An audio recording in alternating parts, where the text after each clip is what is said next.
Assalamualaikum warahmatullahi wabarakatuh. Hello everyone, let me introduce myself. My name is Aprilia Julianti, NPM 254111179. I am from the Management Study Program. On this occasion, I will explain the material about organization environment.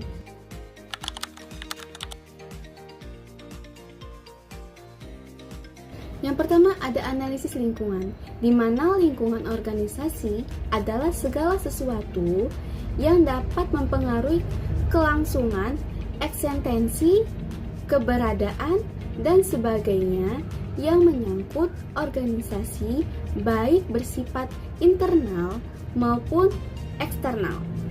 Di mana lingkungan internal meliputi siapa yang berada di dalam organisasi atau sumber daya manusia. Kebijakan apa yang dibuat di dalam organisasi, bagaimana aspek kepemimpinan dalam organisasi tersebut, terus itu ketersediaan sarana dan prasarana, serta budaya organisasi. Dalam faktor internal, budaya atau lingkungan yang ditampilkan perusahaan yang berupa nilai-nilai dibangun dengan keteladanan dan ditunjukkan oleh pemimpin dengan tampilan fisik yang meliputi warna, penempatan, dan bentuk, serta membangun image yang baik dan dapat memberikan dampak baik pula terhadap perusahaan. Elemen lingkungan organisasi terbagi menjadi dua, yaitu yang pertama ada lingkungan eksternal, di mana lingkungan eksternal adalah segala sesuatu di luar batasan organisasi yang mungkin mempengaruhinya. Selanjutnya yang kedua ada lingkungan internal, yaitu lingkungan organisasi yang berada di dalam organisasi tersebut dan secara formal memiliki implikasi yang langsung dan khusus pada perusahaan. Analisis lingkungan internal akan meliputi analisis mengenai sumber daya manusia, kapabilitas, dan kompetensi inti yang dimiliki oleh perusahaan. Lingkungan eksternal terdiri atas dua bagian. Yang pertama ada lingkungan umum atau disebut juga dengan general environment. Disebut juga lingkungan yang tidak berpengaruh langsung kepada organisasi atau disebut juga dengan indirect environment. Serangkaian dimensi dan kekuatan yang luas yang berada di sekitar organisasi yang menciptakan keseluruhan konteks organisasi. Meskipun lingkungan umum tidak mempengaruhi organisasi secara langsung, namun harus tetap diperhitungkan dalam pengambilan keputusan organisasi. Lingkungan umum terdiri dari dimensi ekonomi, teknologi, sosial budaya, politik hukum, dan internasional.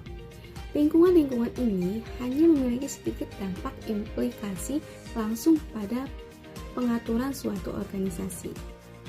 Selanjutnya bagian lingkungan eksternal yang kedua yaitu lingkungan tugas, di mana dengan adanya pesaing yang memperebutkan sumber daya termasuk konsumen atau yang menawarkan produk atau jasa tandingan.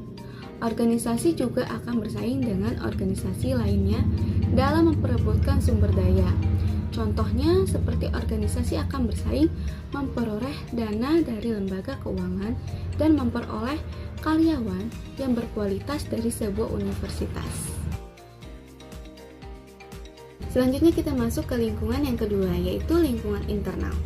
Yang pertama ada fungsional, merupakan salah satu cara yang paling sederhana untuk memahami dan menganalisis lingkungan organisasi adalah melalui analisis fungsional yang meliputi fungsi produksi, fungsi pemasaran, fungsi keuangan, fungsi sumber daya manusia, dan fungsi R&D atau Research and Development. Macam-macam dimensi lingkungan internal.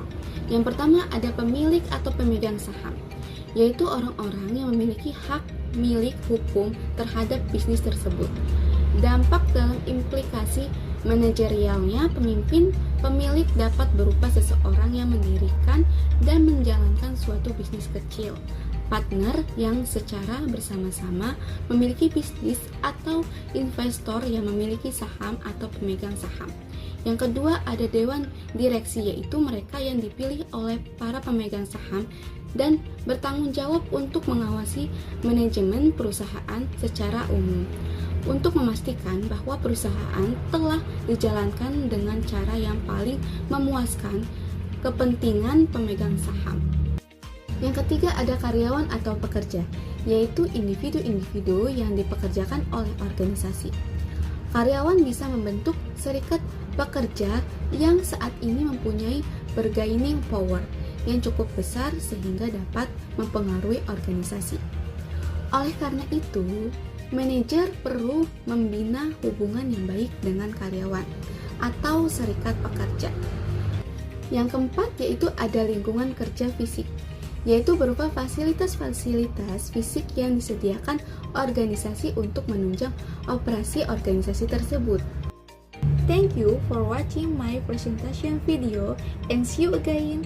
Wassalamualaikum warahmatullahi wabarakatuh.